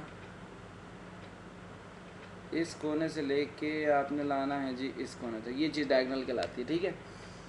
तो ये डायगोनल की मेजरमेंट करेंगे, आपके पास सिंपली आता है लाइक 24 इंच मॉनिटर आ जाता है, आपके पास 32 इंच की एलसीडी आ जाती है और 42 इंच, इस तरीके से ही आप सिंपल डायगोनल कर लेते हैं। सेंसर के अंदर और लेंस के अंदर ऐसा सीन नहीं होता।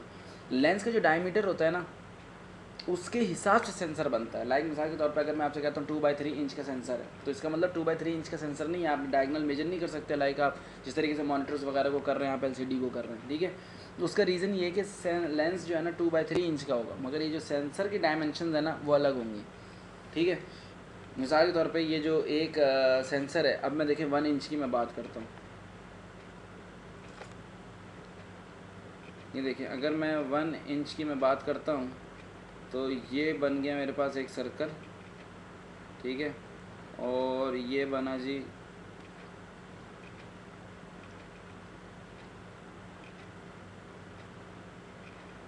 एक सेंसर, ये बन गया मेरे पास सेंसर, ये 1 इंच का मेरे पास लेंस है, ठीक है।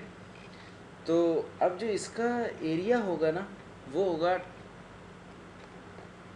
यहाँ पे मैं लिख भी देता हूँ आपको, 12.8 इंटू 9.6। अब देखिए 1 इंच का मतलब होता है, आप यहाँ पे कर लें, यहाँ पे लिख देता हूँ, 1 इंच का मतलब होता है 25 mm, ठीक है। तो इसका मतलब क्या हो गया, ये तो 1 इंच आप देख लें, 1 इंच का ये आपका लेंस था, तो ये 1 इंच आपके लेंस का साइज़ था। इसके सेंसर का साइज़ आप कैसे निकाल सकते हैं, इसका भी एक फार्मूला है, ये है जी, ये रहा अंडर रूट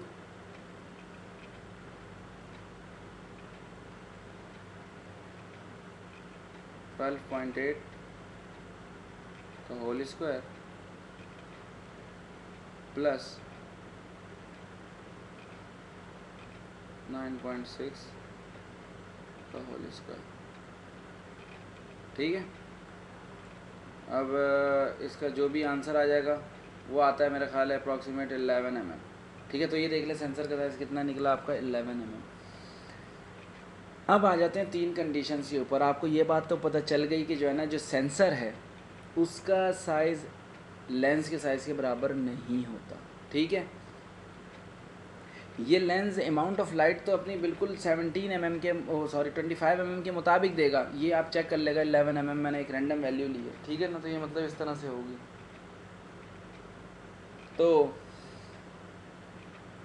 तो मैं आपको बता रहा था, हाँ सेंसर का साइज़ जो है, तो सेंसर का साइज़ आप देख रहे हैं कि सेंसर का साइज़ हमेशा इसलिए ऐसा रखा जाता है कि अगर मैं ऐसा ना करूँ तो क्या होगा। ये देखिए मैं आपको एक इमेज दिखाता हूँ, ये मैं इसको मिटा लूँ ताकि आप लोगों को देखें। पहले 3 कंडीशन डिस्कस करते हैं। सेंसर का साइज़ बड़ा होना चाहिए कि लेंस का साइज़ बड़ा होना चाहिए। देखें जी लेंस का साइज़ ज़्यादा बड़ा होना चाहिए। क्यों? इसके 2 रीज़न्स हैं। एक तो लेंस का अगर साइज़ बड़ा होगा, ठीक है, तो लेंस के सेंट्रल पार्ट से आपकी लाइट जा रही होगी सेंसर के पास, ठीक है। तो कोई कॉर्नर डिस्टॉर्शन नहीं होगी, किसी किस्म की कोई इंटरफेरेंस नहीं होगी, ठीक है। दूसरी चीज़, आपकी डेप्थ ऑफ फील्ड भी बढ़ जाएगी, ठीक है, अगर लेंस का साइज़ बड़ा होता है सेंसर के साइज़ से। मगर एक डिसएडवांटेज इसका क्या है, अगर लेंस का साइज़ बड़ा होगा तो कैमरे का साइज़ भी तो बढ़ जाएगा, ठीक है। लिहाजा ना बड़ा होना चाहिए ना छोटा, लेंस एग्जैक्टली सेम साइज़ का होना चाहिए जैसा कि सेंसर है। मिसाल के तौर पे अगर 1/1 इंच का सेंसर है, सॉरी 1 इंच का लेंस है आपके पास, तो उसके लिए जो मैंने आपको ये बताया ना 12.8 मल्टीप्लाई बाय 9.6, तो आप ये जो है ना इसकी जो लेंथ विड्थ बता दी मैंने आपकी सेंसर की, तो आप इसको जो है ना स्क्वायर रूट इसके अंदर आप जो है ना 12.8 का स्क्वायर प्लस 9.6 का स्क्वायर करेंगे, जो भी वैल्यू आए उस हिसाब उसका जो है ना आप सेंसर यूज़ करेंगे। अब देखें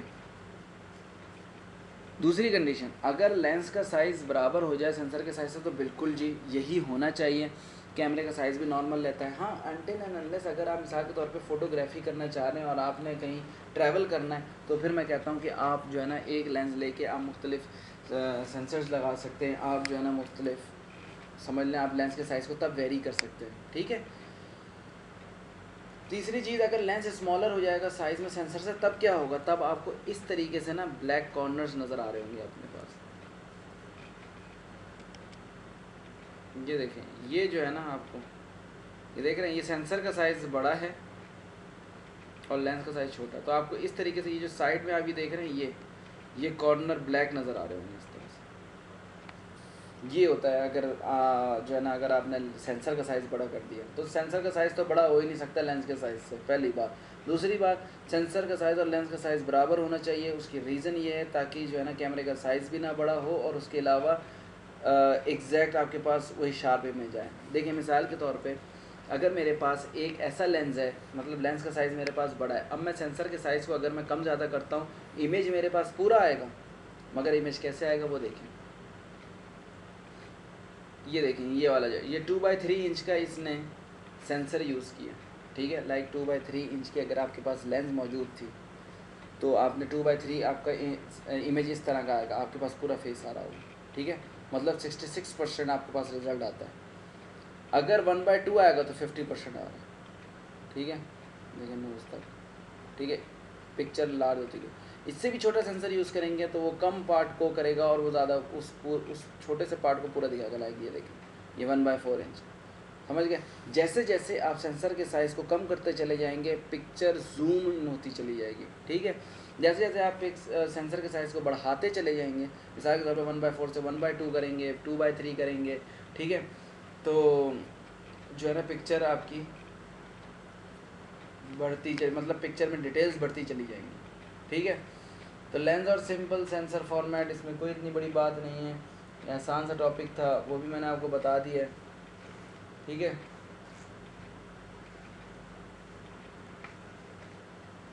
और उसके बाद नेक्स्ट टॉपिक पे चलते हैं। तो imaging area sensitivity, lens circular, sensor and sensors क्यों रेक्टेंगुलर होते हैं, ये स्पेलिंग थोड़ी सी मिस्टेक हो गई, ये देख लेगा, ठीक है। तो लेंस आपका ग्रेटर होना चाहिए, बिल्कुल जी, लेंस बड़ा होना चाहिए। लेंस क्यों बड़ा होता है, सेंसर का साइज़ क्यों नहीं, तो क्योंकि ये जो सेंसर रेक्टेंगल में होता है, ये उसके अंदर होता है, लाइक सेंस जो आपका लेंस होता है ना, उसके अंदर ये बेसिकली बिल्कुल फिट होता है। होता क्या है कि लेंस उठाता है अमाउंट ऑफ लाइट को जो कि रिफ्लेक्ट हुई हुई होती है आपके सीन से, उठा के सेंसर के पास भेज देता है। अब सेंसर के पास जब जाती है ना ये तमाम अमाउंट ऑफ लाइट जो सर्कल से होते हुए जाती हैं, ये जाके इमेज सिर्फ उतने ही एरिया पे बनाती हैं जितने उसको पिक्सल्स फोटो सेंसिटिव मिलते हैं सेंसर में। अब ये रेक्टेंगल शेप में होता है, इसीलिए आपका इमेज रेक्टेंगल में आ रहा है, ठीक है। तो ये चक्कर है। तो लेंस और सेंसर का अगर कोई कहता है लेंस का साइज़ मैं बड़ा कर दूं सेंसर के साइज़ से, तो जी कर सकते हैं, लेकिन कैमरे का साइज़ भी बड़ा हो जाएगा और उसकी कंपैटिबिलिटी भी चेक करनी होती है, ठीक है। बाज़ दफ़ा सही फिट नहीं बैठता तो इमेज भी आपका फिर अजीब सा हो जाता है, ठीक है। लेंस का साइज़ बराबर होना चाहिए सेंसर के साइज़ से, बिल्कुल जी, लेंस का साइज़ बराबर होना चाहिए सेंसर के साइज़ से। Lens is smaller in size than sensor, बिल्कुल ऐसा नहीं होना चाहिए। अगर लेंस स्मॉलर हो जाएगा सेंसर बड़ा हो जाएगा तो फिर आपके पास कॉर्नर ब्लैक्स आ रहे होंगे, आपके पास इमेज पूरा नहीं आ रहा होगा, ठीक है। आगे चलते हैं जी। ये देखें जी पिक्सल्स का साइज़। पिक्सल बेसिकली क्या होता है, देखें, pixel stands for picture element, ठीक है जी। ये देख लें, मैंने आपको बताया था कि जो है ना अगर आपके पास स्मॉल पिक्सल्स होते हैं, देखें अब आपके पास 3 तरह के पिक्सल्स होते हैं, large pixel, small pixels, medium pixel. अगर आपके पास लार्ज पिक्सल्स है ना, उसकी सेंसिटिविटी ज़्यादा होगी, ठीक है, क्योंकि उसका एरिया ज़्यादा होगा। इसी तरीके से अगर कोई स्मॉलर पिक्सल्स होंगे तो स्मॉलर पिक्सल्स की सेंसिटिविटी कम होगी, क्योंकि उसके पिक्सल्स का साइज़ भी छोटा होगा और उसका एरिया भी छोटा होगा। ठीक है जी। ये एक और एक इमेज था मेरे पास, ये मुझे भी मिला था, मैंने ये वाला भी लगा दिया। इसके अंदर आप देख लें, आप ये देख सकते हैं कि जो है ना ये जो लेंस पूरा बना हुआ है सर्कुलर इन शेप, उसके अंदर देखें किस तरीके से सेंसर का है। देखें अमाउंट ऑफ लाइट वो पूरी दे रहा है लेंस से, मगर इमेज कितने का बना, जितना फोटो सेंसिटिव एरिया का इसका। ठीक है, ये देख लें इसका रिप्लाई कैसे होगा। ये सेंसिटिव ज़्यादा है, ये वाला, ये आप देख रहे हैं, इसका एरिया ज़्यादा बड़ा है, ज़्यादा अमाउंट ऑफ लाइट को रिफ्लेक्ट करवाएगा। ये ज़्यादा, ये कम एवरेज अमाउंट ऑफ लाइट को एब्जॉर्ब करेगा, और ये उससे भी कम। तो ठीक है जी। अभी आगे चल के हम लोग रेजोल्यूशन के टॉपिक के अंदर हम लोग ये तमाम पिक्सल से देखेंगे, इसलिए मैं इसकी ज़्यादा डिटेल में नहीं जा रहा। ठीक है, बस आप ये समझ लें पिक्सल का साइज़ छोटा होगा तो फिर आप समझ लें कि लेस सेंसिटिव होगा, और अगर पिक्सल का साइज़ बड़ा होगा तो ज़्यादा सेंसिटिव होगा। ठीक है जी। किंग्स ऑफ फोटोग्राफी,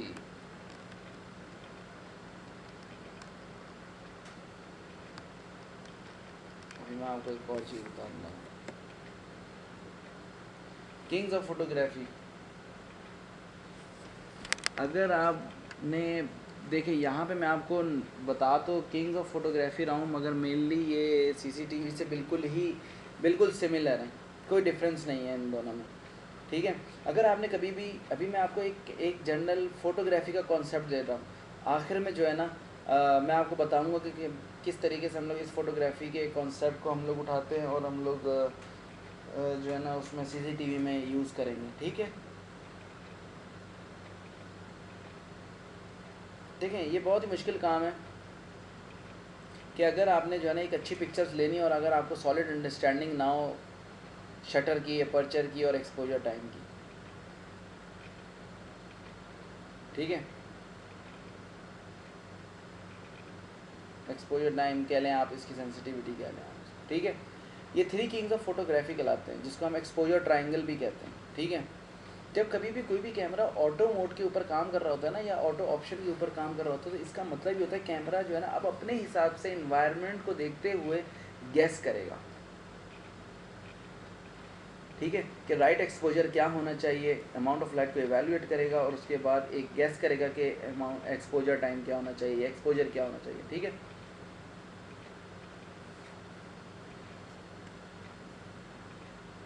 तो अगर आपको ये चीज़ें मतलब इनके मायने अगर आपको सही मायने में पता है ना, तो आप मैनुअली एक ऐसी पिक्चर खींच सकते हो, या एक आप मैनुअली एक ऐसी पिक्चर को परसीव कर सकते हो जो कि ऑटो से ज़्यादा अच्छी हो। ठीक है, क्योंकि देखें अगर आप किसी फील्ड पे जाते हैं और आपको आपकी डिज़ायर के मुताबिक अगर आपको वीडियो क्वालिटी ना मिले ना, तो आप सेटिस्फाई नहीं होते, भले बेशक वो ऑटो मोड पे भी क्यों ना। बाद दफ़ा अगर आपने देखा होगा, अगर आप पुराने ज़माने में जब मोबाइल फ़ोन्स थे उसके अंदर जो वीजीए कैमरा था, तो जब वीजीए कैमरे के बाद जब वो मेगा पिक्सल कैमराज आ गए, तो फिर उसके बाद वीजीए सबको बुरा लगने लग गया। ठीक है, तो ये भी बिल्कुल उसी तरीके से है कि अगर आपको ये सेटिंग्स पता होंगी तो आप अपने हिसाब से सेटिंग कर सकते हो। ठीक है, तो अगर आपका ऑटो इमेज कभी भी, अगर आपको ऑटो ऑप्शन कभी भी अच्छा इमेज नहीं देगा ना, तो आपको पता चल जाएगा कि नहीं यार ये वो इमेज की क्वालिटी नहीं है जो होनी चाहिए थी। ठीक है, अब हम बारी बारी जो है ना सबको देखेंगे कि जो है ना कि ये हैं क्या क्या। सबसे पहले मैं बात करता हूँ जी एक्सपोजर टाइम की, आप कर लें। ठीक है, एक्सपोजर टाइम क्या है, ये लेवल ऑफ सेंसिटिविटी है। ठीक है, लेवल ऑफ सेंसिटिविटी है हमारे कैमरे की कि कितनी अवेलेबल लाइट में हमारा कैमरा कितना देख रहा है।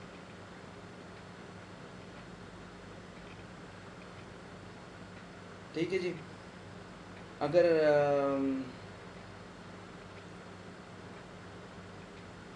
आपको मैं और भी सिंपल एक्सपोजर टाइम जो है ना ये होता है कि जो है ना कि शटर को, बल्कि यहाँ पे मैं ये आपको बताना चाह रहा हूँ कि जो है ना शटर से स्टार्ट लिया जाए या अपर्चर से।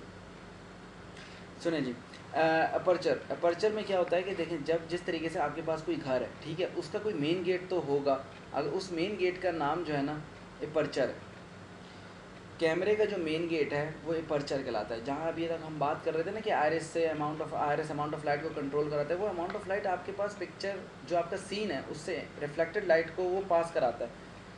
जैसी अमाउंट ऑफ लाइट आपके कैमरे की बॉडी के अंदर इंटर हो रही होती है ना, तो that area is called the gate of the camera, और उस गेट ऑफ द कैमरा को हम लोग अपर्चर कहते हैं। ठीक है जी। अच्छा, अब अगर अपर्चर का होल ज़्यादा होगा तो ज़्यादा लाइट पास होगी सेंसर के पास, ठीक है। अगर होल कम होगा, जैसे ये मैंने आपको बताया भी था कि जो है ना कि ये मैकेनिकल लीव्स हैं, ये जो एरिया है ना ये अपर्चर है। अगर ये कम होगा तो फिर अमाउंट ऑफ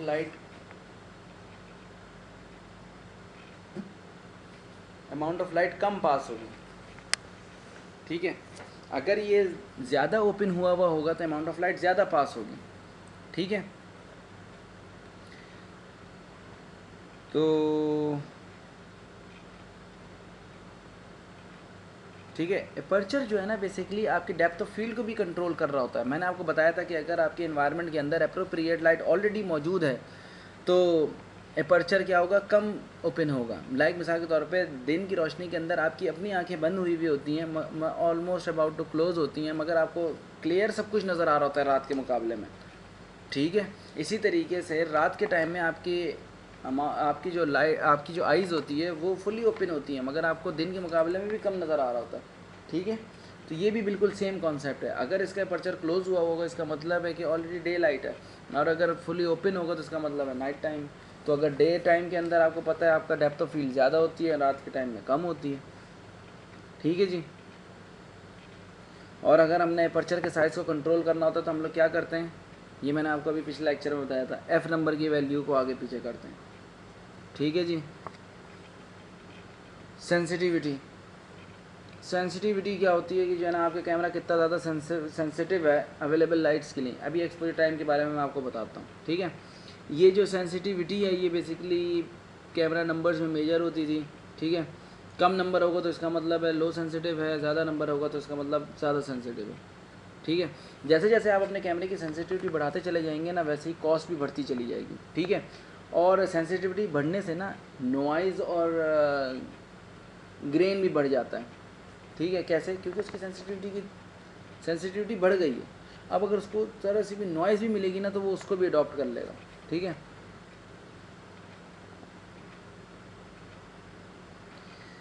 तो शटर स्पीड, अब देखते हैं जी शटर क्या होता है।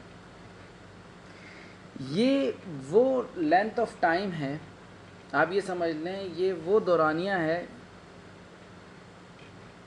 जिसमें कैमरे का शटर जो है ना ओपन होता है और अलाउ करता है अमाउंट ऑफ लाइट को सेंसर के ऊपर एक्सपोज होने के लिए। ये देखें, ये इस तरीके से बंद रहता है, हमेशा बंद रहता है, इस तरीके से हमेशा बंद रहता है, ठीक है।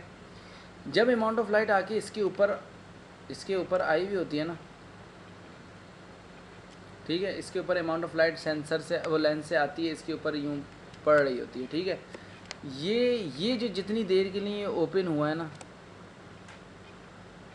ये जो ड्यूरेशन है इसको हम कहते हैं शटर स्पीड कह लें, शटर टाइम कह लें, और इस चीज़ को, ये जो ओपन और क्लोज हो रही है, इस चीज़ को हम लोग कहते हैं जी शटर, ठीक है जी। इस चीज़ को हम लोग शटर कहते हैं। शटर हमेशा क्लोज रहता है। अपर्चर और शटर के अंदर सबसे बड़ी ख़ास बात ये है, अपर्चर हमेशा ओपन रहता है या फुली क्लोज नहीं हो सकता, ठीक है, हमेशा ओपन रहता है, और शटर हमेशा क्लोज रहता है। अमाउंट ऑफ लाइट जो है ना एक सर्टेन पीरियड के लिए, आपका शटर जो है ना एक सर्टेन पीरियड के लिए आपकी अमाउंट ऑफ लाइट को जो सेंसर के ऊपर एक्सपोज करवाता है, that is called the shutter time. और जो चीज़ इसको अलाउ करवा रही होती है उसको हम कहते हैं जी शटर, ठीक है। अब slow shutter speed, fast shutter speed, अगर आपके पास अमाउंट ऑफ लाइट कम है तो इसका मतलब है अपर्चर ज़्यादा ओपन होगा। जब ज़्यादा ओपन होगा तो ज़्यादा अमाउंट ऑफ लाइट आएगी, तो आपका शटर जो स्पीड होगी ना वो कम होगी, क्योंकि अगर ज़्यादा देर के लिए खोल दिया तो फिर तो ज़्यादा अमाउंट ऑफ लाइट चली जाएगी, इमेज जो है ना वाइट वॉश हो जाएगा, बिल्कुल वाइटिश सा इमेज आएगा आपके पास। अगर आपके अमाउंट ऑफ लाइट ज़्यादा है तो क्या होगा, अपर्चर कम ओपन होगा, जब कम ओपन होगा तो कम अमाउंट ऑफ लाइट शटर के पास जाएगी, जब कम अमाउंट ऑफ लाइट शटर के पास जाएगी तो इसके बाद इसका मतलब ये हुआ कि हमें स्लो शटर स्पीड रिक्वायर्ड होगी, कि शटर ज़्यादा देर के लिए ओपन हो ताकि ज़्यादा अमाउंट ऑफ लाइट जाए, क्योंकि ऑलरेडी कम आ रही है, क्योंकि ऑलरेडी अपर्चर ने कम कर दी अमाउंट ऑफ लाइट को, तो ये जो शटर है वो ज़्यादा देर के लिए खुलेगा। ये जो शटर और अपर्चर का कम्बिनेशन है ना, इससे हम एक्सपोजर टाइम कंट्रोल कर रहे होते हैं। ये जो आप देख रहे हैं ना, ये जो एरो मैंने बनाया हुआ है और शटर लिखा हुआ है, ये जो ओपन है, ये आपका एक्सपोजर कंट्रोल कर रहा होता है। ठीक है जी।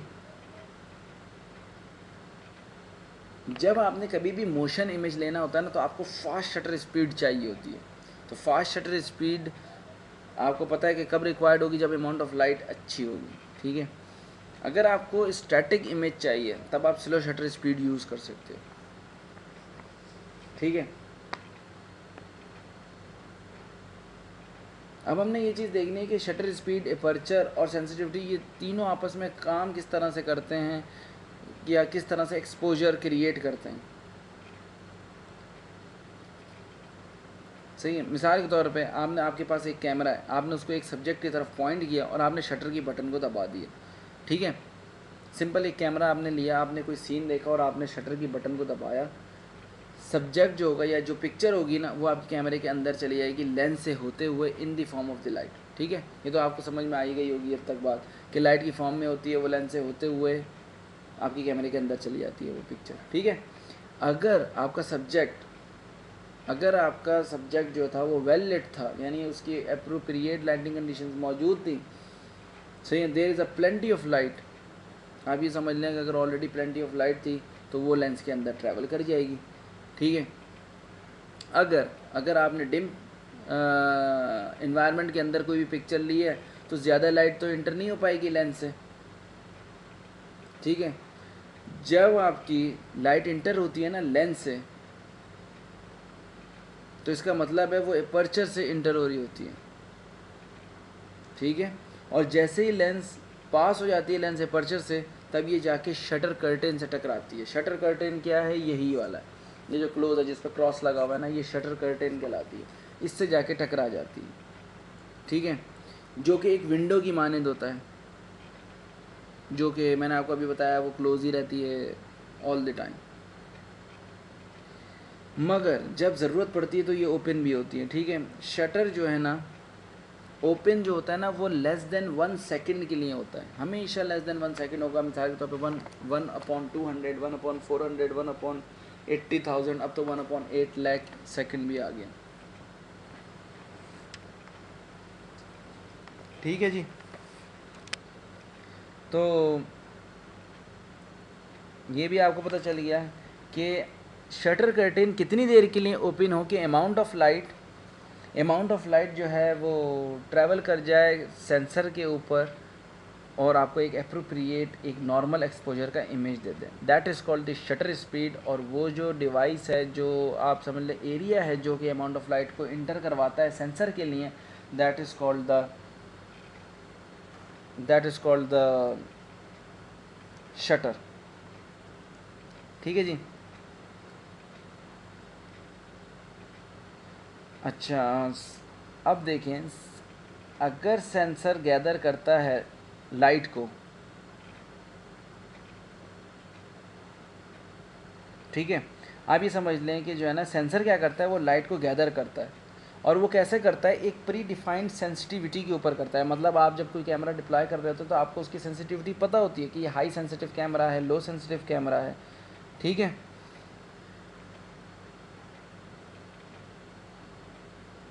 तो अगर आपके कैमरा की सेंसिटिविटी ज़्यादा है तो शटर क्या करेगा, वो क्लोज रहेगा और लाइट को जो है ना कम्प्लीटली ब्लॉक कर देगा from reaching the camera sensor. सही है।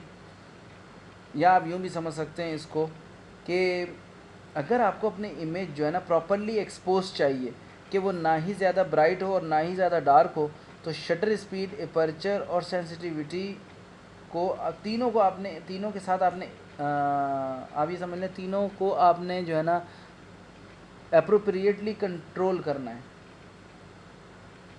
ठीक है जी। मिसाल के तौर पे जैसे बहुत ज़्यादा लाइट मौजूद है जो कि इंटर हो रही है लेंस के अंदर, जैसे आप ब्रॉड डे लाइट की बात करते हैं जिधर प्लेंटी ऑफ सन लाइट होती है, ठीक है, तो लेंस के साथ क्या होगा, एपर्चर का साइज़ क्या होगा, स्मॉल होगा, एपर्चर क्लोज हो जाएगा। ठीक है, तो बहुत ज़्यादा लाइट तो वैसे ही ब्लॉक हो गई। इसका मतलब ये हुआ कि सेंसर को ज़्यादा टाइम चाहिए एक अप्रोप्रिएट अमाउंट ऑफ लाइट को कलेक्ट करने के लिए। अब सवाल ये है कि सेंसर जो है वो क्या करेगा ऐसी सूरत के अंदर जब उसको ज़्यादा अमाउंट ऑफ लाइट, उसको या अपनी right amount of light collect करनी है। बिल्कुल शटर की स्पीड जो है ना वो बढ़ा देगा, वो कम कर देगा, सॉरी, मतलब शटर ज़्यादा देर के लिए ओपन होगा। सही है ना, क्यों, क्योंकि अपर्चर का साइज़ कम है। ठीक है जी। अगर शटर का टाइम मैं बढ़ा दूँ, ठीक है ना, मतलब ज़्यादा देर के लिए अगर शटर ओपन होगा इसका मतलब ज़्यादा अमाउंट ऑफ लाइट इंटर होगी। ठीक है, तो इसी तरह से इसका वाइस वर्सा जो है ना,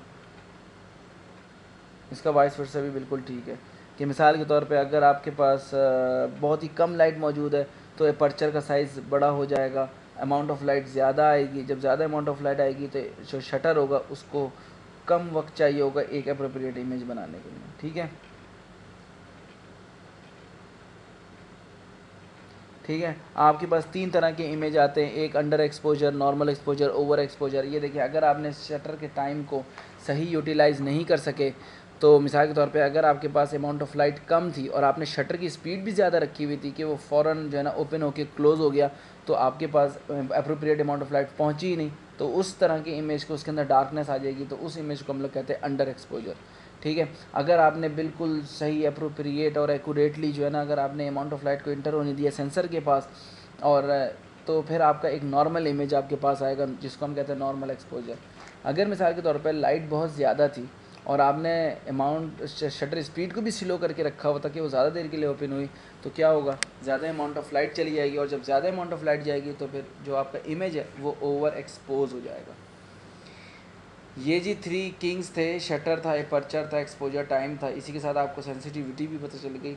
मैंने आपको पिछले लेक्चर में, बल्कि शुरू में ही मैंने आपको बताया था कि सेंसिटिविटी जो है ना दो तरीके की होती है, हाई सेंसिटिविटी, लो सेंसिटिविटी।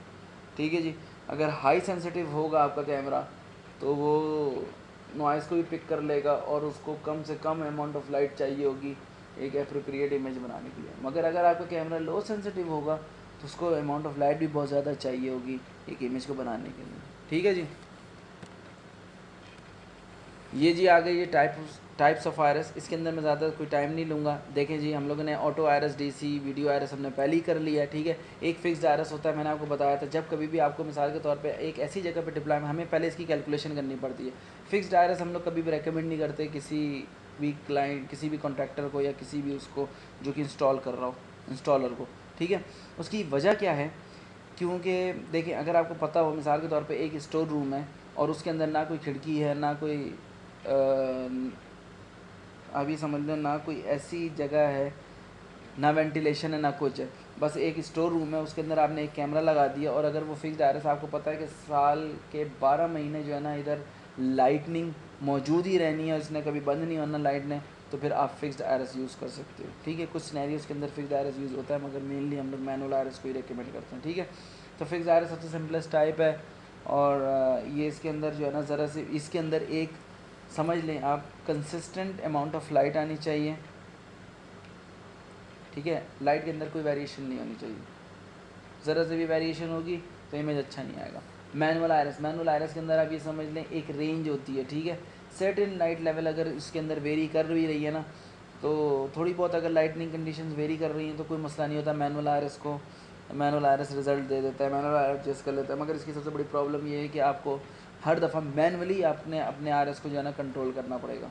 ठीक है, अगर अमाउंट ऑफ लाइट कम हो गई तो या अमाउंट ऑफ लाइट ज़्यादा हो गई तो फिर आपने मैनुअली आयरस की पोजीशन को कम और ज़्यादा करना है, ठीक है।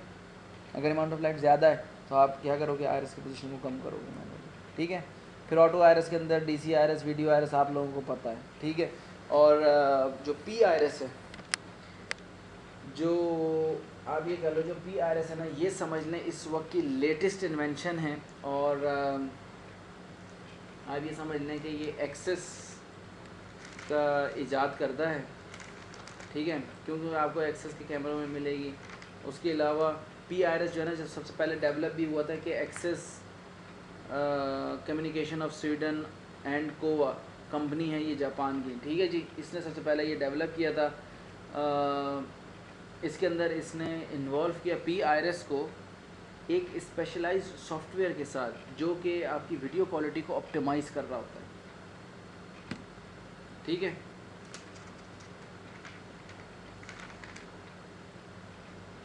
और पी आयरस के मुताबिक अगर मैं आपको बताऊं तो ये बिल्कुल ही new type of iris control है, ठीक है। ये ऑटोमेटिक भी है, ये ऑटो आयरस की ही समझ लें एक और टाइप निकल आई है पी आयरस, ठीक है। इसको मेनली प्रिसाइज आयरस भी कहते हैं, ठीक है। ये क्या है, ये जो है ना कैमरा तो इसके साथ कैमरा तो काम करता ही करता है, मगर इसके साथ जो है ना सॉफ्टवेयर भी एक काम कर रहा होता है, ठीक है। और पी आयरस के आने के बाद ना, पी आयरस क्या करता था, वो ना सिर्फ फ्लो ऑफ लाइट को कंटिन्यूसली एडजस्ट करता था, बल्कि उसका प्राइमरी ऑब्जेक्टिव क्या था कि पी आयरस का जो प्राइमरी ऑब्जेक्टिव था ना, वो था कि इमेज क्वालिटी को इम्प्रूव करना है।